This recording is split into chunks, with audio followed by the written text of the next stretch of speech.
अस्सलामुअलैकुम प्यारे दोस्तों, क्या हाल है। मुझे उम्मीद है आप सब खैरियत से होंगे। तो आज की इस वीडियो में आपको सिखाने जा रहा हूँ लिफ्टिंग क्रेन जो है वो इंडस्ट्री में या कहीं भी लगी हो तो कैसे वर्क करती है। को वन बाय वन वायर लगाकर समझाने वाला हूँ ये सर्किट। तो आप अगर मेरे चैनल पर पहली दफ़ा आए हो तो मेरे चैनल को सब्सक्राइब कर दीजिए और बेल आइकन प्रेस कर दीजिए ताकि मेरी आने वाली हर वीडियो आप तक पहुँच सके। तो चलते हैं अपने टॉपिक की तरफ। तो जैसा कि आप देख रहे हैं कि मेरे पास जो है वो 4 मैग्नेट कंटैक्टर हैं। 4 मैग्नेट कंटैक्टर आपको ज़रूरत होंगे और उसके बाद जो है आपको 4 पुश बटन जो है वो ज़रूरत होंगे।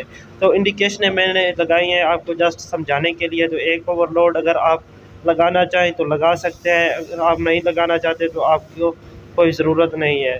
तो कंट्रोल ब्रेकर के साथ जो है एक वायर जो है वो उसका सिरा कनेक्ट करेंगे और इससे आगे मैं आपको समझाता जाऊंगा कि कैसे जो है वो मुकम्मल वायरिंग करनी है। बहुत ही आसान है।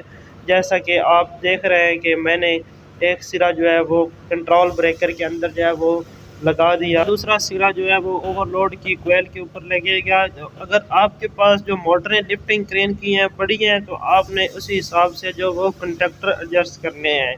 तो आप लोड देखेंगे कि लोड कितना है, उस हिसाब से जो है वो आपको मैग्नेट कंडक्टर लगाने पड़ेंगे। तो मेरे पास जो है वो मैंने जस्ट आपको समझाने के लिए जो है वो छोटे कंडक्टर यूज़ किए हैं। अभी ओवरलोड के कॉमन पॉइंट के ऊपर जो है वो सप्लाई देने के लिए हमें एक जंपर डालना पड़ेगा।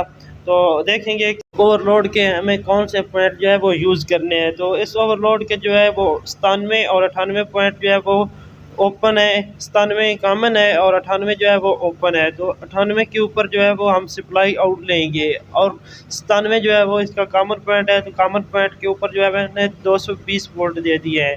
तो अभी हमारे जो 4 पुश बटन है तो हम एक एक पुश बटन जो है वो यूज़ करेंगे और इसी के साथ साथ जो है वो अपने सर्किट में इंटरलॉकिंग भी करेंगे। तो इंटरलॉकिंग जो है वो बहुत ज़्यादा ज़रूरी होती है ताकि कोई भी स्टार्टर जो है वो पुश करने से या दूसरा स्टार्टर जो है वो लगाने से जो पहले वाला स्टार्टर है वो ओपन हो जाए। तो इंटरलॉकिंग जो है वो इंतहाई ज़रूरी होती है। चाहे आप कोई भी सर्किट बना रहे हैं फॉरवर्ड रिवर्स, तो उसमें इंटरलॉकिंग जो है वो स्टार डेल्टा या कोई भी जो है सर्किट उसमें इंटरलॉकिंग जो है वो ज़रूरी है। अभी मैं जो है एक वायर जो है उसका एक सिरा जो है वो ओवरलोड के ओपन पॉइंट के ऊपर जो है वो लगाऊंगा। तो ओवरलोड ले जो है ये जैसे ही ऑन होती है तो ये ओपन पॉइंट पर कंटिन्यूस सप्लाई निकालना शुरू कर देती है। तो अभी जो दूसरा सिरा है वो मैं पुश बटन के जो है ओपन पॉइंट के ऊपर जो है वो लगाऊंगा, क्योंकि जैसे ही मैं पुश करूंगा तो मेरा सर्किट जो है वो ऑन हो जाएगा। तो अभी जैसे तमाम पुश बटन को मैंने सप्लाई देनी है तो इसके लिए जो है वो साथ साथ जो है वो एक एक जो है वो जंपर डालता जाऊंगा ताकि जो इससे आगे वाले पुश बटन हैं उनको भी सप्लाई मिल जाए। तो दूसरे पुश बटन को जो है वो भी सप्लाई देते वक्त जो है आगे एक और जो है जंपर डालना होगा ताकि वो तीसरा पुश बटन जो है उसको भी सप्लाई मिल जाए। इसी तरह जो है वो 4 पुश बटनों को डायरेक्ट सप्लाई देनी है ओवरलोड से जो आउटपुट हमारी आ रही है। तो इसी के साथ साथ जो है फिर वो आगे चलते हैं, देखते हैं कि कनेक्शन जो है वो आगे किस तरह होते हैं। तो आपने वीडियो के साथ जो है वो बिल्कुल जुड़े रहना है, वीडियो को कहीं से भी स्किप नहीं करना, नहीं तो वरना आप जो है वो नहीं समझ पाएंगे। तक जो है हमने पुश बटन को सप्लाई दे लिया है तो मैग्नेट कंडक्टर को अभी सप्लाई देंगे पुश बटन से जो है वो डायरेक्ट कोयल को नहीं बल्कि क्लोज पॉइंट को देनी है, क्योंकि हमने अप वाले स्टार्टर को इंटरलॉक करना है डाउन वाले के साथ। तो डाउन वाले स्टार्टर को इंटरलॉक करना है अप वाले के साथ। तो इसी तरह जो है वो इंटरलॉकिंग जो है वो क्लोज पॉइंट के जो है 3 होगी। पुश बटन जो है इनसे हमारी जो है एक एक वायर निकलेगी। तो अभी जो है फर्स्ट वाला जो है ये मेरा अप का है। तो इसको जो है मैं वायर इसका एक सिरा जो है अप वाले पुश बटन से जो है वो कनेक्ट करके अभी जो है डाउन वाला स्टार्टर उसके क्लोज पॉइंट के ऊपर जो है लगाऊंगा। तो मैंने अप वाले को ऑन करवाना है तो मुझे क्लोज यूज़ करना है कि डाउन वाले स्टार्टर का। तो अभी जैसे कि आप देख रहे हैं मैंने आपको बता दिया ये मेरा डाउन वाला स्टार्टर है। तो डाउन वाले स्टार्टर के जो है मैं क्लोज पॉइंट पर जो है वायर का एक सिरा लगाऊंगा। इससे आगे जो है मैं फिर दूसरी वायर जो है वो कनेक्ट करूंगा जो कि मेरे क्लोज पॉइंट की दूसरी तरफ है। तो ये पॉइंट जो है इसके ऊपर मैं एक तार का सिरा लगा दूंगा और जो है अप वाला स्टार्टर उसकी कोयल के ऊपर जो है वो दूसरा सिरा लगाना है। तो ये देख लें कि आप ये अप वाला स्टार्टर है, इसके कोयल का पॉइंट जो है उसके ऊपर वायर लगेगी। तो इसी तरह आपको बताता चलूँ साथ साथ के डाउन वाला जो स्टार्टर है इससे सप्लाई पास होती हुई जो है वो अप तक पहुंचेगी। तो जैसे ही अप वाला पुश जो है वो मैं प्रेस करूँगा तो मेरा अप वाला स्टार्टर जो है वो लग जाएगा। तो अभी इसी तरह आगे चलते हैं। तो मेरा जो डाउन वाला स्टार्टर है उसको मैंने अप वाले के साथ जो है इंटरलॉक करना है। तो डाउन वाला जो है स्टार्टर उसके पुश से मैं एक वायर जो है वो कनेक्ट करूँगा, उसका दूसरा सिरा जो है वो क्लोज़ पॉइंट यूज़ करूँगा अप वाले स्टार्टर का। तो ये मैंने अप के क्लोज़ के ऊपर जो है वो वायर लगा दी है। अभी इससे जो वो आउट वायर निकलेगी वो हमारे डाउन वाले स्टार्टर की कोयल पर आएगी। तो इससे आउट वायर मैं एक निकाल लेता हूँ, इससे आगे जो है वो इसकी कोयल के ऊपर लगेगी। वीडियो को बिल्कुल पूरे ध्यान से देखेंगे तो आपको कहीं से भी जो है वो मुश्किल नहीं आएगी। तो आप जो है वो बिल्कुल इजीली जो है वो अपना सर्किट जो है वो बना सकेंगे। तो ये कोयल का पॉइंट है डाउन वाले स्टार्टर का। तो ये डाउन वाले स्टार्टर के कोयल पर जो है वायर लगेगी। इससे आगे जो है फिर दूसरा जो है लेफ़्ट और राइट वाली जो है उसके हम कनेक्शन करेंगे, वो भी सेम जो है इसी तरह के होंगे, उसमें भी इंटरलॉकिंग होगी ताकि हमारा जो है फॉरवर्ड और रिवर्स जो है उसमें इंटरलॉकिंग लाजमी है। ताकि हम लेफ़्ट वाला जो पुश है उसको प्रेस करें तो जब राइट वाले को पुश करेंगे तो हमारा वो काम नहीं करेगा। इसके जो है वो कनेक्शन अभी जो है स्टार्ट करते हैं। जैसे कि पीछे समझा चुका हूँ कि लेफ़्ट वाले स्टार्टर को ऑपरेट करवाने के लिए मुझे राइट वाले स्टार्टर का जो है क्लोज पॉइंट यूज़ करना होगा।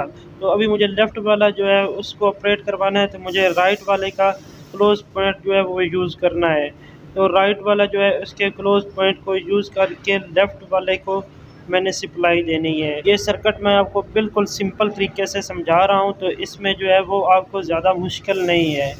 तो आगे जो है हम एक वायर का सिरा जो है वो कनेक्ट करेंगे क्लोज़ पॉइंट से। तो क्लोज़ पॉइंट से कनेक्ट करके दूसरा सिरा जो है वो हम कोयल को लगाएंगे। लेफ़्ट वाले जो है उसकी कोयल को लगेगी और राइट वाले का क्लोज़ पॉइंट यूज़ होगा। तो जिस तरह के मैंने पीछे अप डाउन वाले के कनेक्शन किए हैं सेम उसी तरह जो है वो लेफ़्ट राइट वाले के कनेक्शन होंगे। तो जब आप लेफ़्ट को राइट कर रहे होंगे तो लेफ़्ट नहीं होगी, जब लेफ़्ट कर रहे होंगे तो राइट वाला पुश जो है वो प्रेस करेंगे तो जो है वो राइट नहीं होगी, क्योंकि इनको हम जो है वो आपस में इंटरलॉक कर रहे हैं। इससे आगे हमें राइट वाली साइड जो है उसके कनेक्शन करने हैं। तो हम इसी तरह जो है पुश बटन से जो है वो एक वायर कनेक्ट करेंगे और उसका जो दूसरा सिरा है इसको हम जो है वो लेफ़्ट वाले क्लोज से गुजार कर जो है वो राइट वाले के कोयल के पॉइंट को देंगे। जैसा कि मैं आपको समझा चुका हूँ कि दूसरी वायर जो है वो क्लोज पॉइंट के आउट से जो है वो कनेक्ट करके इसका एक सिरा जो है वो एक साइड से कनेक्ट करके दूसरा सिरा जो है वो राइट वाले जो है उसके कोयल को लगेगा। ये वायर जो है ये लगाने के बाद जो है हमारे सर्किट का कंट्रोल जब वो बिल्कुल कंप्लीट हो जाएगा। ये चारों स्टार्टर जो है इनका कनेक्शन कंप्लीट हो चुका है। तो जैसा आप देख रहे हैं कि न्यूट्रल जो है वो मैंने ऑलरेडी पहले ही लगा रखी थी कोयल को, ताकि दोस्तों का जो है वो ज़्यादा टाइम वेस्ट ना हो। तो फेस जो है वो मैंने कंट्रोल किया है तो मुकम्मल जो है वो कंट्रोल हो चुका है। इससे आगे जो है हमें इंडिकेशन है, इनको आपको एक एक करके जब वो ऑन करके दिखानी है तो इनके लिए हमें वायरिंग करनी पड़ेगी। तो न्यूट्रल जो है इनकी ऑलरेडी पहले से लग चुकी है, तो अभी इनको जो है वो फेस सप्लाई देंगे। तो एक एक इंडिकेशन जो है वो कैसे ऑन करके आपको दिखाते हैं। अगर ये वीडियो आप दोस्तों को अच्छी लग रही है तो आप जो है वो इस वीडियो को लाइक कमेंट और शेयर करना ना भूलिएगा और सब्सक्राइब का बटन जो है वो लाजमी प्रेस करना है। इससे जो है वो आप दोस्तों की हमें काफ़ी सपोर्ट मिलती है, जिसकी वजह से हम आप दोस्तों के लिए जो है वो अच्छी अच्छी मज़ीद वीडियो ले आते हैं। तो अभी हमारी इंडिकेशन जो है इनकी वायरिंग कंप्लीट हो चुकी है। तो अभी हम इनको स्टार्टर के पॉइंट के ऊपर जो है लगाएंगे और एक एक जो है वो आपको ऑन करके दिखवाएंगे और साथ जो है वो इंटरलॉकिंग भी चेक करेंगे कि हमारी इंटरलॉकिंग जो है वो काम कर रही है या नहीं कर रही। ब्लू जो इंडिकेशन है उसको मैंने डाउन वाले के साथ और दूसरी जो 2 नंबर पर आपको नज़र आ रही है ग्रीन वाली उसको मैंने अप वाले स्टार्टर के साथ कनेक्ट किया है। इससे आगे जो है हमारे लेफ़्ट और राइट के जो है वो स्टार्टर आ जाते हैं। तो ब्लू इंडिकेशन जो है वो मैंने राइट वाले के साथ, और जो ग्रीन इंडिकेशन है वो मैंने लेफ़्ट वाले के साथ जो है वो कनेक्ट कर दी है। तो अभी जो है वो कनेक्ट हो चुकी हैं। इनको हमें पावर सप्लाई देनी है, तो पावर सप्लाई जो है वो स्टार्टर की दूसरी साइड से देंगे। अभी क्या करना है कि इसी कंट्रोल ब्रेकर से जो है वो मैं एक फेज़ निकाल लेता हूँ, तो स्टार्टर के जिन पॉइंट के ऊपर मैंने इंडिकेशन लगाई हैं तो उन पॉइंट को मैं सप्लाई दे देता हूँ। तो जो है आप दोस्तों को चेक करवाने के लिए मैंने इंडिकेशन जो है वो यूज़ की हैं, तो इसलिए मैं एक एक स्टार्टर का पॉइंट यूज़ कर रहा हूँ। तो जब आप 3 फेज़ में इस्तेमाल कर रहे होंगे तो आपको इन स्टार्टरों के पॉइंट पर 3 फेज़ देने होंगे। तो जब आप सिंगल फेज़ यूज़ कर रहे हैं तो आपके पास जो है मोटरें जो हैं वो सिंगल फेज़ हैं, तो आपने सिंगल फेज़ सप्लाई जो है उसको यूज़ करना है।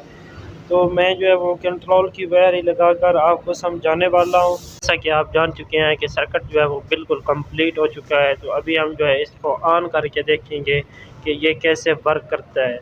जिस तरह कि आप देख रहे हैं कि पहला बटन हमारा जो है वो अप का है, और दूसरा बटन जो है वो डाउन का है, और 3 नंबर बटन जो है जो वो लेफ़्ट का है, और 4 नंबर जो है वो राइट का है। अभी हमारी जो ओवरलोड की सेटिंग है वो रहती है, तो ओवरलोड की सेटिंग जो है वो हम अपनी मोटर के हिसाब से करेंगे कि हमारी जो मोटर है वो कितने किलोवाट की है या कितने एचपी की है, तो उसके हिसाब से उसका लोड जो है वो चेक करके उसके हिसाब से जो है वो लोड सेट करेंगे। तो जो दोस्त जो हैं वो इस ओवरलोड के बारे में नहीं जानते, तो इसके बारे में मैं मुकम्मल तफसील के साथ जो है वो वीडियो बना चुका हूँ। तो आप मेरे चैनल का विज़िट करके मुकम्मल वीडियो जो है वो देख सकते हैं। डी टाइम जो है वो इसका मैंने 5 सेकंड कर दिया है, और इससे आगे जो है वो ओ टाइम है, तो ओ टाइम जो है वो इसका मैं 3 सेकंड करूँगा। 3 सेकंड जो है वो आप अपनी मर्ज़ी से कर सकते हैं, या जैसा चाहें तो ओ टाइम या डी टाइम जो है वो अपनी मर्ज़ी से सेट कर सकते हैं। डी टाइम और ओ टाइम जो है वो भी आप अपनी मोटर के लोड के हिसाब से सेट करेंगे। मतलब पुश जो है वो जैसे ही मैं प्रेस करूँगा तो लिफ्ट हमारी जो है वो अप जाना शुरू हो जाएगी, और डाउन वाला पुश जो है वो जैसे ही मैं पुश करूँगा तो हमारी लिफ्ट जो है वो डाउन आना शुरू हो जाएगी। और इसी तरह जो है वो अप और डाउन जो है करवा सकते हैं। तो इसी तरह जो आगे है लेफ़्ट का बटन जो मैंने पुश किया तो लेफ़्ट जाना शुरू होगी, और राइट का जो है वो राइट की तरफ जो जाना शुरू हो जाएगी। ये आप अपनी मर्ज़ी से जो एडजस्ट कर सकते हैं। अप और डाउन वाले जैसे जिस तरह आप चाहे एडजस्ट कर सकते हैं, तो इसी तरह जो है लेफ़्ट और राइट जो है वो भी अपनी मर्ज़ी के हिसाब से जो है वो एडजस्ट कर सकते हैं। तो अभी जो है हम आपको वो इंटरलॉकिंग चेक करवाएंगे कि इंटरलॉकिंग जो है वो किस तरह काम कर रही है। तो जैसे ही मैंने अप वाला पुश जो है उसको पुश किया, तो डाउन वाला जो है वो पुश करूँगा तो अप वाला जो है वो हमारा बंद हो जाएगा और डाउन वाला ऑन हो जाएगा। और जैसे मैंने डाउन वाला जो पुश बटन ऑन किया तो अप वाले स्टार्टर को मैंने क्लोज़ किया है, तो वो भी इंटरलॉकिंग में काम कर रहा है। तो इसी तरह जो है लेफ़्ट वाला भी सेम उसी तरह काम कर रहा है। तो इसका मतलब है कि इंटरलॉकिंग हमारी काम कर रही है। तो सर्किट जहाँ तक जो है वो बिल्कुल कंप्लीट हो चुका है। तो मुझे ये इजाज़त, दुआओं में याद रखिएगा। अल्लाह हाफ़िज़।